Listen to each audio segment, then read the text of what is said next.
how their week was.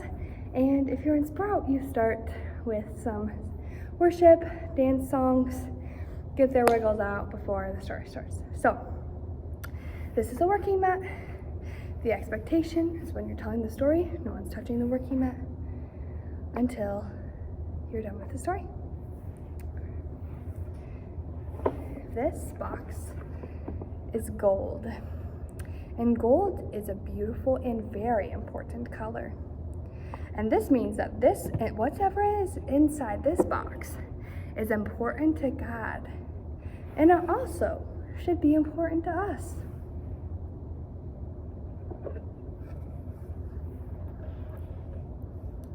For you storytellers, this is your script. And you have 2 parts of the story.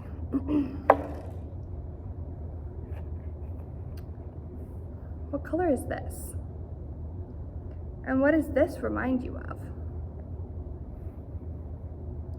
I wonder how that's going to be used in the story. And I'll just lay it out. Another gold box, and I wonder what's inside. Is there anything inside of here?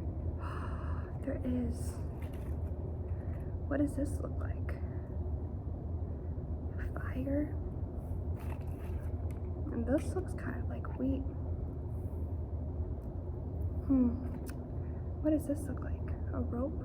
I wonder how all of these things are going to be used in this wonderful story. So when you're ready, I'll begin.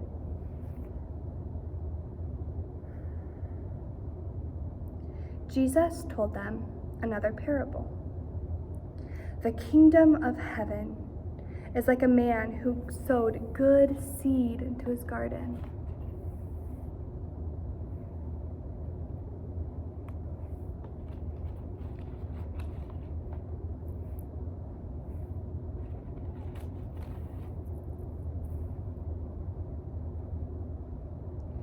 But when everyone was sleeping, his enemy came and sowed weeds among the wheat.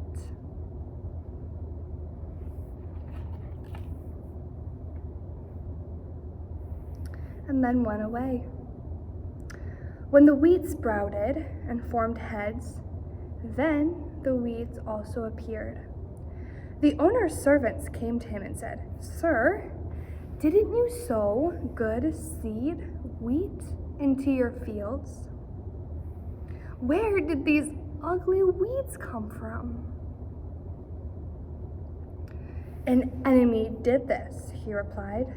The servants asked him, "Do you want us to go out and pull them?"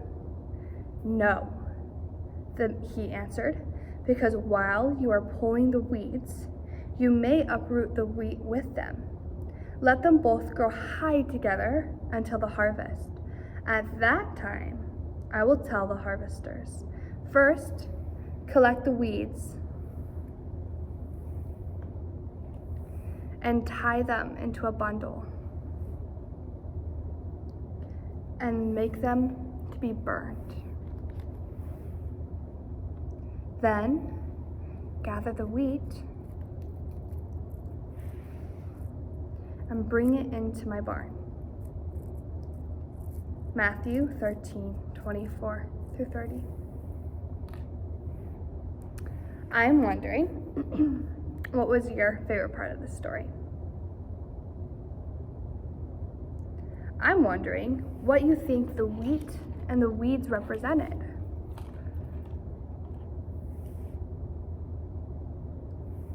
I'm wondering what you think the story meant.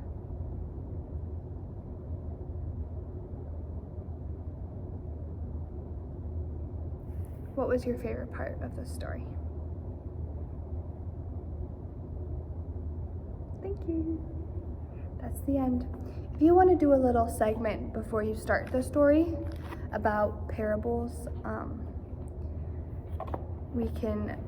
you can just say a parable is a story that, Jesus told that confused a lot of people when he was telling them, but they always had a meaning. And this is why this kind of thing is important. You can say something like that before, so they're not like, "What the heck are you talking about?" But that's the story of the wheat and the tares, the weeds.